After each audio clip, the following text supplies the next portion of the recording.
नमस्कार। माहौल क्या है, आज मैं सिरसा से लेकर हाजिर हूँ। सिरसा हरियाणा का एक महत्वपूर्ण जिला है। क्षेत्रफल की दृष्टि से हरियाणा का सबसे बड़ा जिला भी है और यहाँ पर देवीलाल का नाम तो आप जानते ही हैं। चौटाला परिवार का मूल स्थान सिरसा ही है। सिरसा जिले में चौटाला गांव है उनका।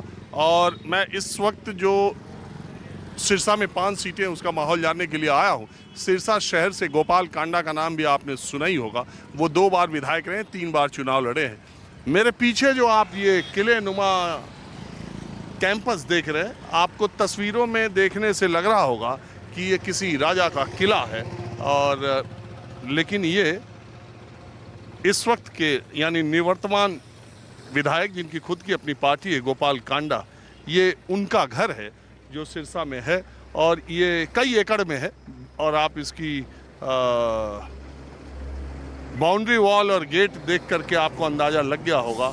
और ये सिर्फ 2 बार एमएलए रहे हैं गोपाल कांडा, 1 बार निर्दलीय, 1 बार अपनी पार्टी से और तीसरी बार चुनाव लड़ रहे हैं। और अब दूसरी तरफ मैं आपको दिखाता हूँ, ये ठीक उन्हीं के घर के ठीक सामने ये जो आपको घर दिखाई दे रहा है और ये जो रिजॉर्ट है करीब 7 एकड़ का, एक तो इधर कई एकड़ का और दूसरा ये 7 एकड़ का। और ये देखिए सेतिया रिजॉर्ट है और ये है सिरसा से कांग्रेस के उम्मीदवार गोकुल सेतिया का।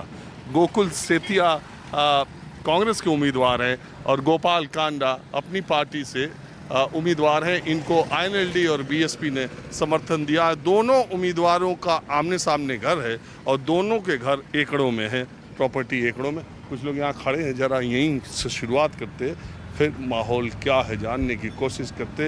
ये सिरसा में जो दोनों लड़ रहे, आमने सामने घर भी है, आमने सामने लड़ भी रहे, आमने सामने लड़ रहे हैं, घर भी सामने सामने में है। और बीजेपी कहाँ गई? बीजेपी का यहाँ मौजूद नहीं है, कुछ नहीं है मौजूद। बीजेपी को 5 सीटें थी, पिछली बार भी नहीं मिली थी एक भी सीट। तो बाकी सिरसा में किसका मामला मजबूत? में गोकुल सेतिया के मजबूत है।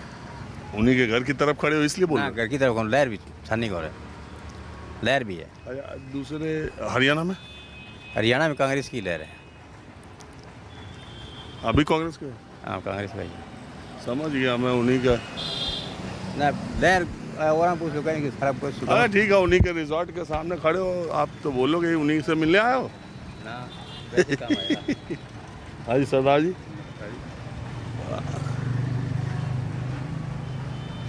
हाँ जी, हाँ जी, आप बोलिए। अरे मैं तो बस आया था यहाँ, देखो ये गोपाल कांडा और ये गोकुल सेतिया, आमने सामने घर, आमने सामने की लड़ाई। तो वही मैंने देखा, ये बड़ा अच्छा इत्तेफाक है। देखो बहुत बढ़िया इत्तेफाक है। इस टाइम जो है गोकुल जी जो हैं, एकड़ों की इनकी प्रॉपर्टी, एकड़ों की उनकी प्रॉपर्टी। हाँ, इनकी तो इंसेस्टर प्रॉपर्टी चली आ रही है। ये आज की नहीं, पिछले 40-50 साल से इनका जो रिसोर्ट है बहुत पुराना है। अच्छा, उनका अभी का उन्होंने बाद में बनाया है, इनका पहले ही है। ये पुश्तैनी इनकी राजनीतिक है सारी सिस्टम में। कांग्रेस दादाजी भी थे ना, इनके फादर गोकुल जी के ग्रांड मतलब नाना जी थे, श्री लक्ष्मण दास अरोड़ा जी। वो तो कई बार विधायक रहे। वहाँ 5 बार विधायक रहे हैं, 5 बार मंत्री रहे हैं। उन्होंने सिरसा की जनता को बहुत अच्छे मतलब की सिस्टम से रखा। हर बार जनता जो है, गोपाल कांडा भी सुनते बड़ा पैसा खर्च करते, बड़ा। देखिए ये राजनीति है। हम तो इस बार यही कहेंगे कि गोकुल जी जो हैं पिछले 5 साल से लगातार लोगों के दिल में हैं, लोगों की समस्याओं में हैं, लोगों के बारे हर एक जो भी उनकी कोई प्रॉब्लम है उसके बारे में। आप लोग उन्हीं से मिलने आए हैं क्या? उन्हीं का घर आए? हाँ जी, हाँ जी, कांग्रेस से? हाँ जी, हाँ जी। यही तो बात आ गई। मैं तो जरा जनता से बातचीत करता हूँ। बहरहाल कोई बात नहीं है। मैं क्या पूछोगे? अब क्या पूछ लिया कि समझ में आ गया हमको आप लोग का। इनका रोज गई बिल्कुल समझ में आ गया आपको। नहीं, यहाँ से अपने गोकुल जी जीतेंगे अच्छे मार्जिन। वही बात ठीक, उधर बैठे रहने दीजिए। अब हम चलते हैं जनता में। अब हम सिरसा में कालू की चाय की दुकान पर आ गए और यहाँ पर अक्सर से जब भी आप आएंगे तो अच्छी खासी संख्या में लोग चाय पीते, गप करते मिल जाते हैं। तो सिरसा के कुछ स्थानीय लोग यहाँ पर है, मैंने सोचा थोड़ा इधर का माहौल। आपका नाम क्या है? विनोद मेहता।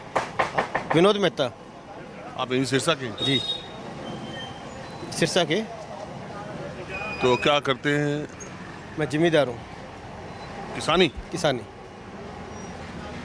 किसानों के लिए यह पीछे 10 साल हरियाणा में बीजेपी की सरकार का काम कैसा रहा? सर बढ़िया नहीं रहा, बढ़िया नहीं रहा, किस लिहाज से? किसी लिहाज से बढ़िया नहीं रहा। कौन सी सरकार का काम अच्छा रहा? वैसे किसानों के लिहाज से तो किसी का भी बढ़िया नहीं रहा। हर सरकार ने किसान को दबाया ही है। जब कांग्रेस की सरकार थी तब ये पेस्टिसाइड फर्टिलाइजर के रेट टूट पड़े थे और इन्होंने फसलों के रेट दिए ही नहीं। और जब इन्होंने किसानों को ये अपनी तो कहते हैं हमने रेट कितने बढ़ा दिए। वो तो महंगाई भी तो बढ़ा दी, तो उस रेशो से कुछ भी नहीं दिए। अगर ये कहते बढ़ा दिए तो ये लागत काउंट करें, जितनी लागत होती है किसान की उतना उनको मिलता है कुछ। किसान की फसल का रेट गवर्नमेंट डिसाइड करती है, भी ये बेचेगा तो उसका घर कैसे पूरा होगा। और ये मानो जो छोटे किसान हैं, बहुत कम ज़मीन वाले हैं, कितने हैं जो खेती करते हैं, छोड़ के आप सब कोई रेडी लगा रहा है, कोई दुकानदारी कर रहा है। किसानीदारी तो ख़त्म ही कर दी होगी। छोटे किसान तो मजदूर बनते जा रहे। मजदूर बनते जा रहे, ख़त्म करते जा रहे। और छोटा किसान ना तो खुद की अपना ट्रैक्टर ले सकता और ना बिजली का कनेक्शन ले सकता। और बताओ वो कैसे करेगा? वो मजबूरी में साथ वाले को कम रेट पे दे के आ जाएगा। और यही इनका सिस्टम कांग्रेस का, सरकार का भी यही है। भाई एक बार आप प्राइवेट वालों से अच्छे भाव दिलवा दो, मंडी ख़त्म हो जाएगी, उसके बाद अपनी मर्जी से खरीदेंगे, जैसे कश्मीर में कर रखा है इन्होंने। सरकार तो किसानों के हक में है ही नहीं। अब किसानों को रोकने के लिए इन्होंने रास्ते बंद किए, उसमें कितनी पब्लिक परेशान हुई। 2 महीने रास्ते बंद रहे, उसमें एम्बुलेंस भी रुकी, फायर ब्रिगेड भी रुकी, जमीन के स्टूडेंट भी रुके, कितने बार लोगों के इंटरव्यू ख़त्म हो गए, भर्तियाँ ख़त्म हो गई। बताओ किस एंगल से सरकार बढ़ी है? तो क्या उम्मीद क्या है इस बार हरियाणा में? बीजेपी तो आएगी नहीं, बीजेपी तो आएगी नहीं। ये गोपाल कांडा जो आपके यहाँ के- नहीं, लोकल तो अभी कुछ नहीं पता, अभी तो स्टार्ट हुआ है काम।